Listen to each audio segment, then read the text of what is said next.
क्या आप जानते हैं पूर्व जन्म में राजा बलि कौन थे और किस प्रकार वो इतने बड़े दानी बने? जय श्री कृष्णा भक्तों, राधे राधे। वैष्णव परिवार भक्ति रस में आपका बहुत बहुत स्वागत है। आज के एपिसोड में हम राजा बलि किस प्रकार इतने बड़े महादानी बने थे उसके बारे में इस कथा के माध्यम से जानकारी प्राप्त करेंगे। वीडियो को ज़रूर अपने दोस्तों के साथ शेयर कीजिएगा और चैनल को अभी तक आपने सब्सक्राइब नहीं किया तो प्लीज़ उसे सब्सक्राइब कर लीजिएगा। एक समय की बात है कि एक मधान व्यक्ति नशे में धुत लड़खड़ाता हुआ हाथ में फूलों की माला थी, लड़खड़ाते हुए शिवलिंग पर टकरा गया। उसके हाथ में रखी हुई माला शिवजी की पिंडी पर चढ़ गई।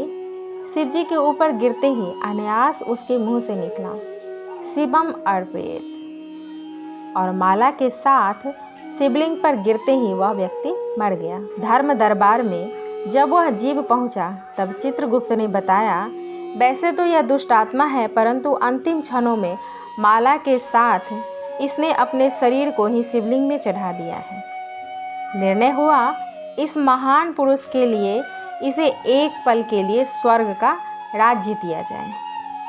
इसी बीच नारद जी वहां पहुंच गए। जीव ने नारद जी को प्रणाम किया।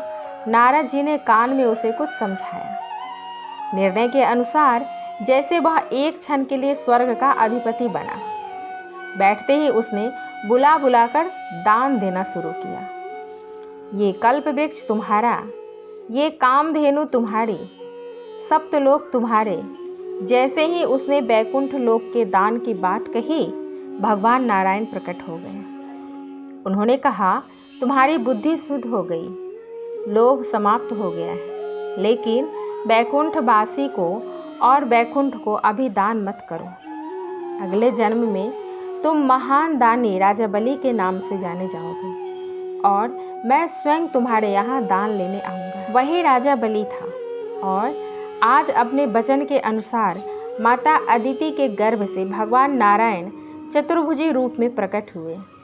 भादो मास के शुक्ल पक्ष की द्वादशी को मध्याह्न काल में भगवान नारायण वामन रूप में प्रकट हुए। उस समय उनकी आयु 7 वर्ष की थी।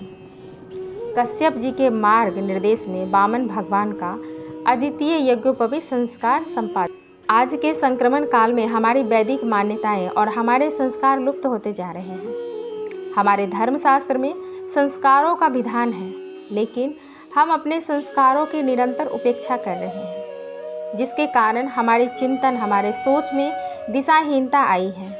हमें अपने संस्कारों के प्रति जागृत होना होगा। वामन भगवान को सूर्य देव ने गायत्री मंत्र दिया। देवगुरु बृहस्पति ने उनका यज्ञोपवीत संस्कार कराया था। इस संदर्भ में यज्ञोपवीत संस्कार को ठीक से समझना होगा। वह मात्र 3 धागों का जनेऊ नहीं है, उसमें हमारी धार्मिक महिमा, आध्यात्मिक चेतना और सांस्कृतिक मान्यताओं का स्वरूप विद्यमान रहता है। जनेऊ के 3 धागे और उसमें लगी गठानों को साधारण नहीं समझना चाहिए। इस संदर्भ में एक दृष्टांत का उल्लेखित करना उचित होगा। एक नैमिष्टिक ब्राह्मण अपने संपूर्ण तेज के साथ पूरे विधान से जनेऊ बनाया करता था। एक बार वहां के राजा को जनेऊ की आवश्यकता पड़ी। सचिवों की सूची पर उस ब्राह्मण को दरबार में बुलाया गया। राजा ने उन्हें 2 जनेऊ लाने को कहा। दूसरे दिन वह नैमिष्टिक ब्राह्मण 2 जनेऊ लेकर दरबार में पहुंचकर राजा को भेंट किया। राजा ने उस जनेऊ का मूल्य बताने को कहा। ब्राह्मण ने विनम्र भाव से कहा, आप हमारे राजा हैं। राज्य सिंहासन के संरक्षण में धर्म संपोषित होता है। हमने इस उज्जवल संस्कार के सूत्र को धर्म को भेंट किया। राजन, इसका मूल्य न पूछे। राजा ने प्रेमावद कहा, हे ब्राह्मण, आपको इसका मूल्य बताना ही होगा। राजा के हठ पकड़ने पर ब्राह्मण ने सहज भाव से कहा, वैसे यह हमारी वैदिक मान्यताओं का प्रतिबिंब है, अमूल्य है, फिर भी यदि आप हठ करते हैं तो हे राजन, तराजू के एक पलड़े पर इसे रखकर इसके वजन का स्वर्ण मुझे दे दीजिए।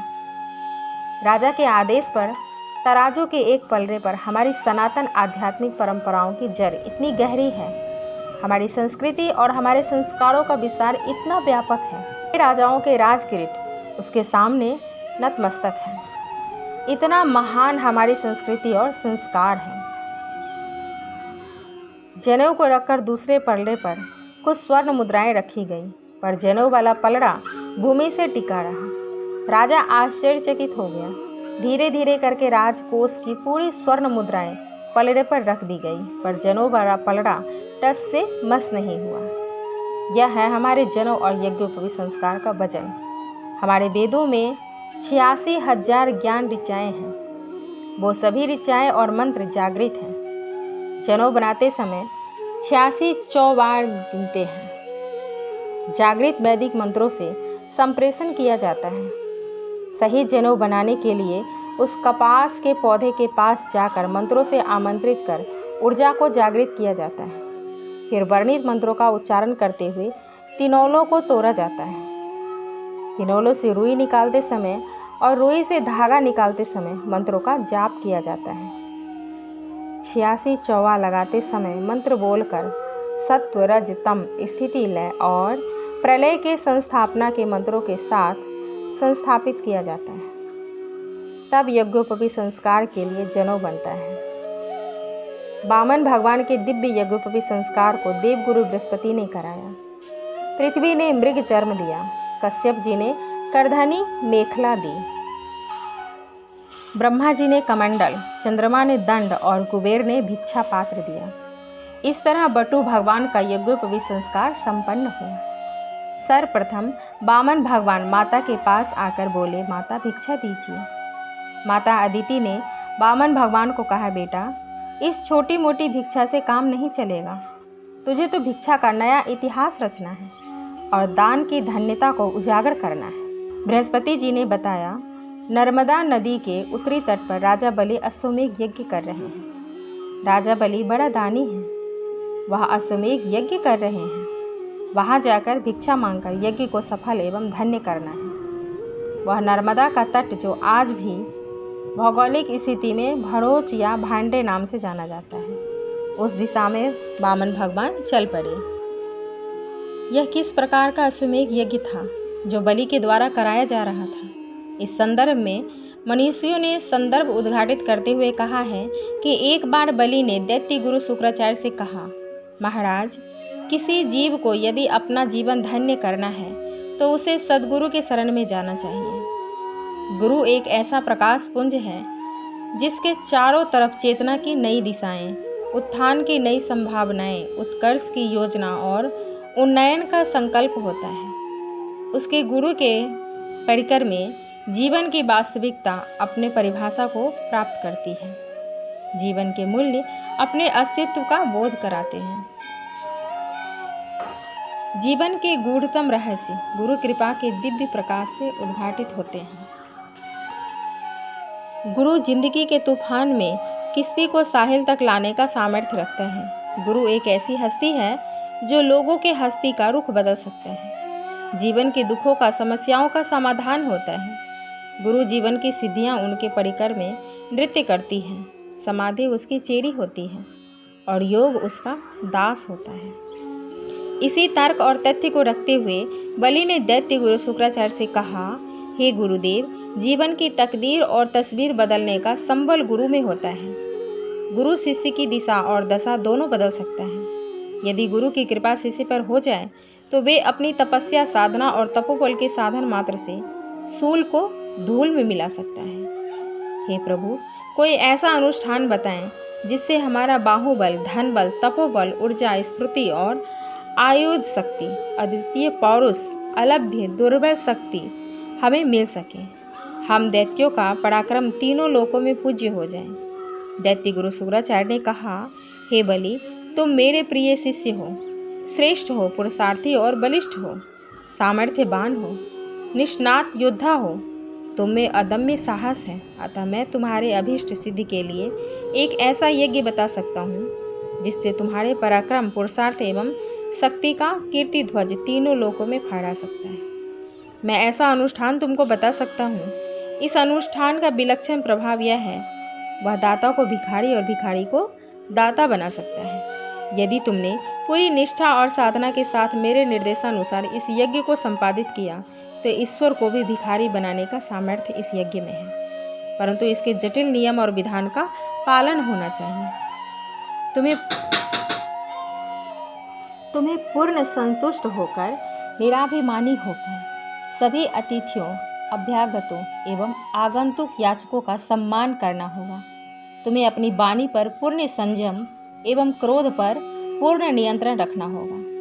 तुम्हें अपना व्यवहार इतना सौम्य, सरल और सहज बनाना होगा कि मध्याह्न तक आने वाला हर याचक तुम्हारे आचरण और व्यवहार की सराहना करे, उसे पूरा सम्मान और सत्कार मिले। कोई भी याचक मध्याह्न तक तुम्हारे यज्ञ मंडल में असंतुष्ट और क्षुब्ध न हो और खाली न जाए। हे राजा बलि, तुम यदि इस यज्ञ को पूरी निष्ठा, तन्मयता, सजगता से और विधान अनुरूप मेरे निर्देशानुसार संपन्न करोगे तो ईश्वर तुम्हारे दरवाजे तक भिखारी बना दिखाई देगा। परंतु ध्यान रहे, इस यज्ञ में, इसके आयोजन में पूरी सतर्कता और सावधानी की आवश्यकता है। बलि ने कहा, महाराज, मैं पूरी निष्ठा से इस यज्ञ को संपन्न करूंगा। कृपया उस यज्ञ का नाम बताने का कष्ट करें। गुरु शुक्राचार्य ने कहा, उस यज्ञ का नाम है विश्वजीत अश्वमेध यज्ञ। यह वही यज्ञ था जो शुक्राचार्य जी के आचार्यत्व में नर्मदा नदी के तट पर भांडेर में हो रहा था। वामन भगवान आज्ञानुसार भिक्षा मांगने बलि की यज्ञ भूमि की ओर चल पड़े। भिक्षा मांगना कोई सहज और सरल कार्य नहीं है। भिक्षा मांगने का साहस जुटा पाना सबके लिए संभव नहीं है, विशेषकर उस व्यक्ति के लिए कभी किसी से कुछ नहीं मांगा है। ये तो जगदीश्वर हैं, जगदाता हैं, इन्होंने संसार को दिया है। ये भिक्षा ठीक से मांग पाएंगे कि नहीं, ब्रह्मा जी को इसकी चिंता हुई। उन्होंने वामन भगवान को रोक कर पूछा कि भिक्षा मांगना एक कला है, आप ठीक से भिक्षा मांग सकेंगे?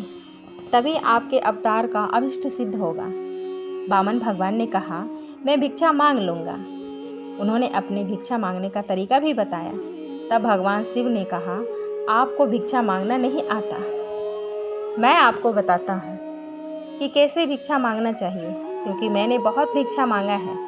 अतः आपको बताता हूँ कि भिक्षा कैसे मांगी जाती है। भिक्षा मांगते समय यजमान के पिता, पितामह के यश, कीर्ति एवं सत्कर्म का बखान करना चाहिए। आपको मांगते समय भी भिक्षा में त्याग और वस्तु के प्रति उदासीन दिखना चाहिए। जैसे हमें कुछ चाहिए नहीं, हम सन्यासी हैं, रमता जोगी बहता पानी। हम संग्रह किसके लिए करेंगे और क्यों करेंगे? हमें कुछ नहीं चाहिए। यदि आप चाहते हैं तो हमारा आश्रम है, उसमें 4-5 कमरे बनवा दीजिए। इस तरह मांगना और त्याग का त्याग, इस तरह भिक्षा मांगना बड़ा कठिन कार्य है। सन्यासी को सबसे पहले भिक्षा मांगना पड़ता है। एक लब्ध प्रतिष्ठित मनीषी शब्द पुरुष सन्यासी का वृंदावन के पास के गांव में भिक्षा मांगने का स्मरण बताना है। इस तरह भगवान शिव ने उन्हें भिक्षा मांगने का प्रशिक्षण दिया और चल पड़े। वामन भगवान यज्ञ भूमि की ओर जैसे ही यज्ञ वामन भगवान बलि की यज्ञशाला में प्रवेश होते हैं, यज्ञशाला आलोकित हो उठती। चारों तरफ प्रकाश ही प्रकाश, सफलता और प्रसन्नता की आहट। एक दृष्टि से यज्ञ का फल नारायण की प्राप्ति ही है और यज्ञ भगवान नारायण ही जब यज्ञशाला में पहुंच गए तो एक दृष्टि से यज्ञशाला फलीभूत हो। जब यज्ञ भगवान ही यज्ञशाला के प्रवेश द्वार पर खड़े हो गए तो उनके तेज से सामने यज्ञ कुंड में पड़ने वाली आहुतियों से उठने वाली अग्नि की प्रचंडता, तेज प्रकाश धीमी पड़ गया। उच्चारित होने वाले मंत्रों का तेज मानो जाते रहा। मतलब भगवान की विलक्षण आभा का प्रकाश जब यज्ञ स्थल पर पहुंचा तो यज्ञ स्थिर निस्तेज हो गया। बलि को परिवर्तित दृश्य से कुछ आश्चर्य सा हुआ। उसी समय बलि को सूचना मिली कि प्रवेश द्वार पर विलक्षण बटु सन्यासी पधारे हैं। उसके रोम रोम में कांति है, ओज है, मेधा है, श्लाघा है। बलि के तत्काल कुछ सेवकों को बटु सन्यासी को सम्मान पूर्वक यज्ञशाला में लाने के लिए भेजा, परंतु जो सेवक नहीं जाता था वह वामन भगवान के रूप माधुरी को देखकर वही खड़ा रह जाता था, वापस नहीं आता था। 2-3 सेवक गए, वापस नहीं आए। तब कौतूहल बस बलि स्वयं प्रवेश द्वार की ओर दौड़ा। भगवान को देखते ही वह वही ठगा सा रह गया। राजा बलि भगवान वामन को आसन देते हैं और उनका चरण धोते हैं। चरणोदक लेकर के अपने पूरे परिवार सहित अपने मस्तक पर विराजमान करते हैं चरणोदक को। उसके बाद राजा बलि भगवान वामन से प्रार्थना करते हैं, आज मेरा यज्ञ, मेरा कर्म सब सुधर गया, मेरे पितर तर गए। किसी अपरिचित व्यक्ति के व्यक्तित्व और मुखमंडल के ओज के सामने यदि व्यक्ति अनायास नमन करता है तो निश्चित वहाँ भगवती सत्ता की उपस्थिति मानी जाती है। प्रभु मैं धन्य हुआ, क्योंकि उस समय मध्याह्न के लिए कुछ घड़ी ही शेष थी, कुछ आहुतियाँ पड़ने को शेष थी। बलि ने कहा, प्रभु आपको क्या चाहिए? मेरा मन तो करता है कि मैं अपना सर्वस्व आपके चरणों में न्यौछावर कर दूं और अपना तन मन सब कुछ आपके चरणों में न्यौछावर कर दूं। भगवान ने मन ही मन मुस्कुराकर कहा, तेरा सर्वस्व ही तो होने आया हूँ। पर भगवान ने कहा, राजा बलि मैं यहाँ कुछ मांगने नहीं आया हूँ, मैं तो तेरे यज्ञ की शोभा बढ़ाने आया हूँ, मैं तेरे आनंद में सम्मिलित होने आया हूँ। तुम्हारे पिता विरोचन और तुम्हारे पितामह प्रहलाद जी ने भी न जाने कितने अश्वमेध यज्ञ कराए। पिता और पितामह की यश कीर्ति सुनकर बलि ने कहा, महाराज आपकी आयु बहुत छोटी है, पर आप मेरे पिता और पितामह और उनके यज्ञ कर्मों को विस्तार से जानते हैं। फिर भगवान ने मुस्कुराकर कहा कि मुझे यह भी मालूम है कि तुम्हारे पिता को यज्ञ के समय किस यज्ञ में क्या समस्या आई। फिर उन गोपनीय संदर्भों का उल्लेख किया जो सिर्फ विरोचन और बलि को ही मालूम था। हर परिवार में पिता और पुत्र के बीच, पति पत्नी के बीच, माँ पुत्री के बीच कुछ गोपनीय संदर्भ होते हैं। उन गोपनीय संदर्भों को कोई तीसरा अपरिचित व्यक्ति बता देता है तो वह चौंकाने वाली बात होती। बलि बहुत प्रभावित हुए।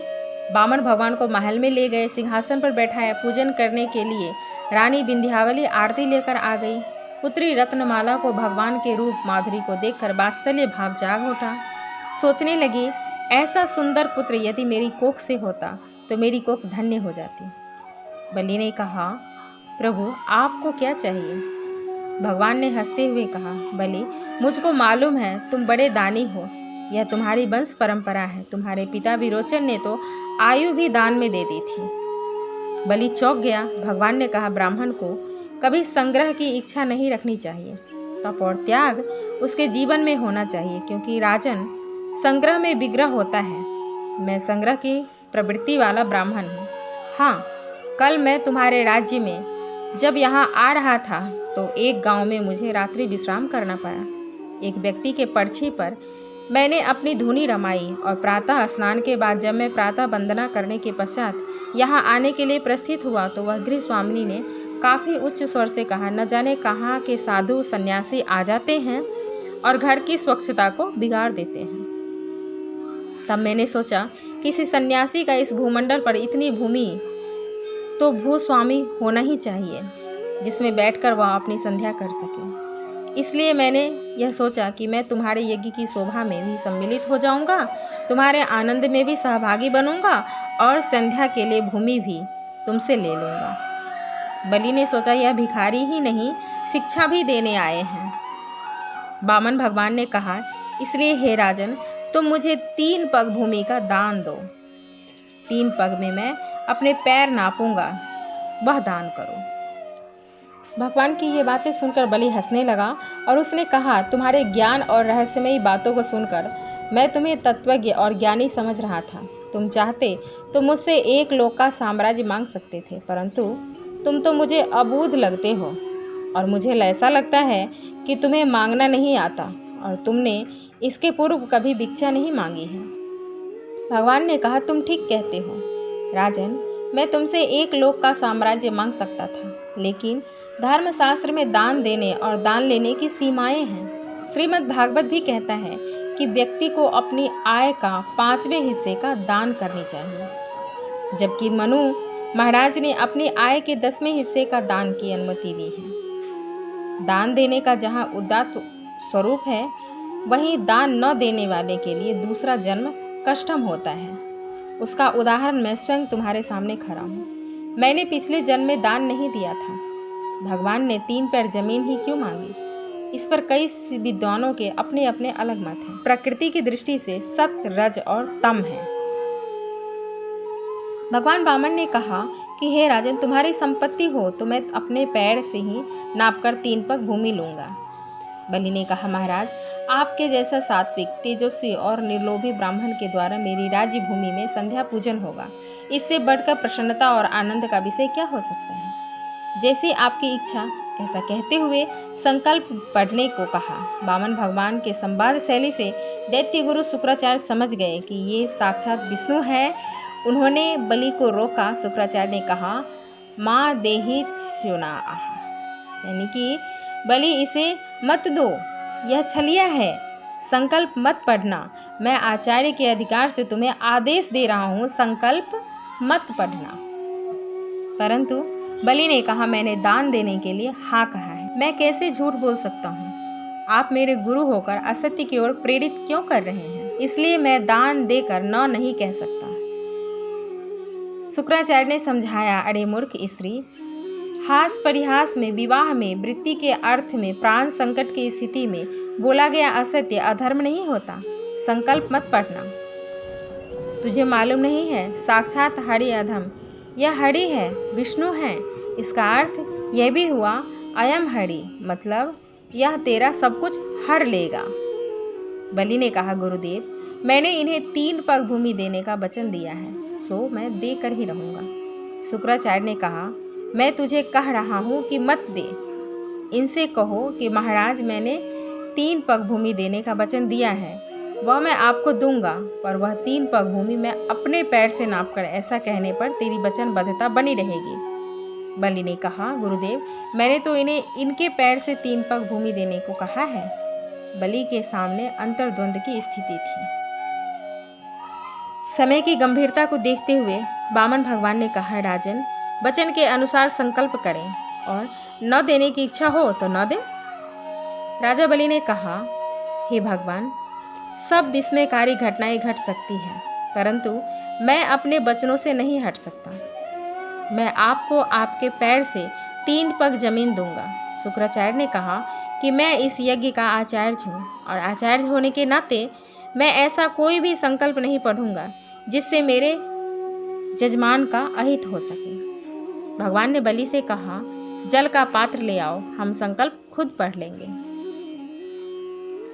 संकल्प के लिए जल लेकर बलि ने अपने गुरु शुक्राचार्य की आज्ञा की अवहेलना कर दी। तब शुक्राचार्य जी ने बलि को श्राप दे दिया, और जब संकल्प पढ़ा जाने लगा तब ऐसा वर्णन है कि शुक्राचार्य जी पात्र के टोटी यानी छिद्र में आकर बैठ गए, ताकि संकल्प के समय जल प्रवाहित न हो। भगवान मुस्कुराते हुए एक कुसा का टुकड़ा लिया और जल के प्रवाह को बनाए रखने के लिए टोटी में घुसाया, जिससे शुक्राचार्य का एक नयन जाता रहा, एक नयन उनका फूट जाता है। इसका तात्विक और आध्यात्मिक अर्थ यह भी है कि गुरु की दृष्टि सम होना चाहिए, उसका दर्शन सम्यक होना चाहिए। साथ ही भगवान ने संकेत किया कि शुक्राचार्य जी, आपने ज्ञान के नेत्र का सदुपयोग नहीं किया। मुझे जानकर भी बलि को सत्कर्म से विरत करने का पूरा योजन कर लिया है, आपने पूरा प्रयास कर लिया है, इसलिए यह दुखद प्रसंग हुआ।